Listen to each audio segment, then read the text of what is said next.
So, good evening, everyone. Um, I just finished watching the first season of Buffy the Vampire Slayer, and I just wanted to get my thoughts on it. I thought, well, might as well, considering I do it for True Blood and stuff. Anyway, my voice is kind of weird because it's currently 2:04 in the morning, and I have to be very careful about not waking anyone up. So yeah. When I was younger, I watched the odd Buffy episode here and there, nothing special. Certainly didn't watch the first season, as far as I can remember. I actually watched the last season because I had this obsession with Spike. My uncle used to record it on videotapes for me, and I'd watch it every week. But yeah, so yeah. So going into this, I knew Spike wasn't going to be in this season, so I was kind of looking at it with a fresh face of sorts, not really knowing what to expect, but knowing that it is a very revered TV show. It is such a cult classic. I wanted to really experience as an adult what I felt I only understood atmospherically when I was a child. So the season is basically, it introduces Buffy, who has moved from LA with her mother. Her father still lives in LA. I think they're separated, and she in the past year, I think the movie explores her year in LA, or her time in LA as the Vampire Slayer, when she realised she was the Slayer. And then this move is sort of to Sunnydale is sort of a fresh start for her, kind of. And at first she tries to avoid being the Slayer kind of thing, because she is 16. She does have other things to worry about. She just wants a normal life. But she doesn't realise that the school is built on the Hellmouth, which is basically a gate, or the gate, I'm not sure, to hell. So there's a lot of demonic activity there, so inevitably she gets dragged back in as the Slayer and combats many different demons and vampires and the like. So yeah, and there's 12 episodes, so it's nothing, massively long or anything like that, but what strings it together is the story that there's this ancient Asian vampire called the Master, and he's really evil. And he's been locked at the Hellmouth, and he's trying to get out, and it's all about him trying to escape. He sends vampire minions of sorts to apprehend Buffy, to kill her, whatever. And yeah, and in the last episode, she ends up learning of the prophecy. She goes to sort of kill the Master, facing up to her death kind of thing. And he escapes when he drinks her blood. And then she ends up killing him. And yeah, that was pretty much it. It's a simple storyline, but I didn't watch after the credits, so I don't know if there was another extra scene after the credits. But I can remember very, very faintly the Master being in other episodes, other seasons, unless I'm completely mistaken and this is just me talking because I've not researched it or anything. So yeah, it was a basic story. It wasn't anything, mind blowing. There weren't any twists or turns that really shocked me. The whole angel thing, I knew he was a vampire already, so it wasn't really, a massive revelation or anything, but it was interesting for me to find out why he was so human, why he felt so compassionate, and that was interesting to learn.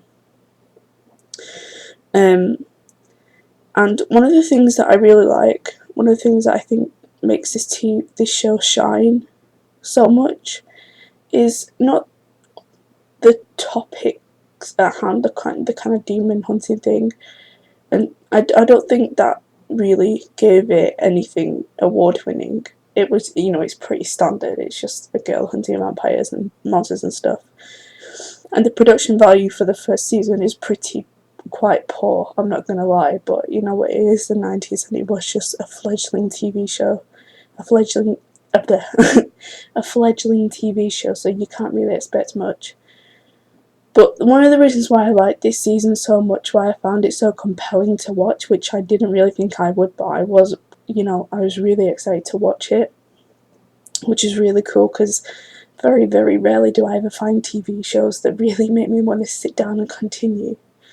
One of the reasons that I wanted to continue so much was because of the characters, and because, having watched interviews with Sarah Michelle Gellar and Joss Whedon, and knowing that Buffy was such a powerful female icon, I liked the fact that they didn't completely make all these TV tropes. Well, they did at first, but they kind of took them and evolved them, and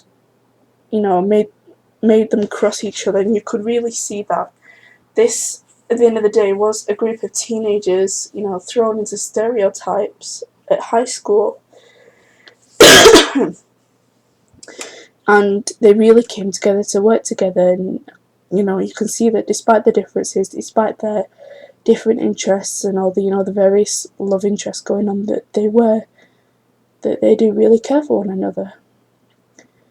I think Buffy I find it really hard not to dislike a main TV show character, because I often find that with protagonists such as Sookie Stackhouse, one of the reasons why I find Sookie irritating in particular is because she's portrayed as a heroine, or not a heroine, as a protagonist and then as a love interest.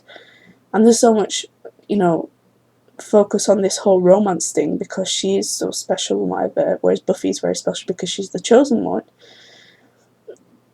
And it kind of being a love interest kind of takes away the whole, I think it kind of disempower a word, weakens a character, sort of makes them less, doesn't make much of an impact, as much as an impact as they could be. And what I liked about Buffy as a character is, while they did make it clear that Angel and her do have this thing going on, and that Xander has these feelings for her. I'm sure, I can't really remember because I watched the season over a month or so, with other things in between. Other characters must have also been interested in her. That her primary role wasn't just having all these relationships and choosing between one hot guy or another hot guy. There were times when she realised, what, as much as I want to just, want all this to go, is I want to spend time with Angel or time with my friends and whatever, as much as I just want to be with Angel, I do have more important things to do. That, for example, protecting my mother. The episode where Angel was basically set up to make it look like he'd attacked her mother, and she kind of said, you know what, no, get out of my life. For me, that was so refreshing, even though it is such an old TV show, and things like Twilight, True Blood, Vampire Diaries, Teen Wolf hadn't been introduced then. For me, it's so refreshing to see a main character, a female character who does have all these feelings. She's a teenager, to turn around and say, you know what, no, my family comes first. And it is a great loss for me to say this to you, but if you're endangering my family and my friends, then you really, I can't be with you. And that was such a powerful message.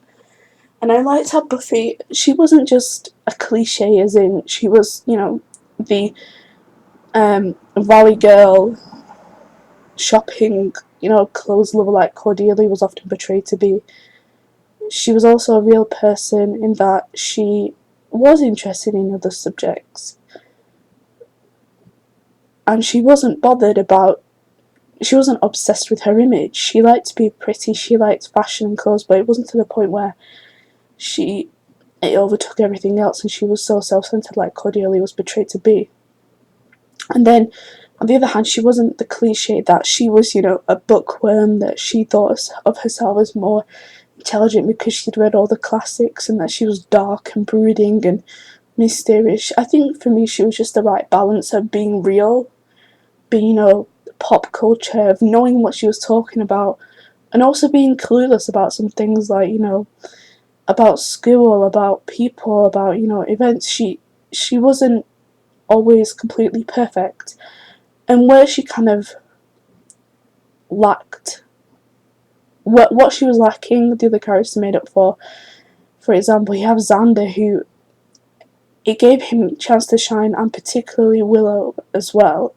I mean, Willow, she's this kind of bookworm geek, but you see her so much more than that. I mean, she is in the episode with the robot. She did turn around and she was like, you know what? No, I'm not going to be taken for a fool.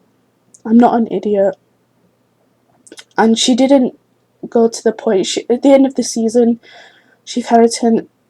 At the end of the season, she wasn't a blubbering mess over Xander not, loving her or whatever, or choosing Buffy instead of her.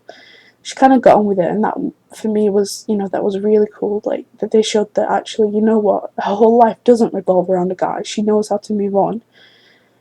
And I think it was interesting to see a male character, Xander, having this issue with, being rejected instead of, and having his whole, life occupied by thoughts of Buffy and his feelings for Buffy, instead of it being, just a girl who couldn't do anything without a man. That was interesting to see, and I thought for me it was very empowering.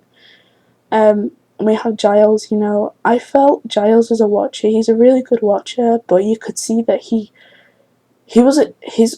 not just there just to fulfill his role. He really does have all these character traits, all these personality traits.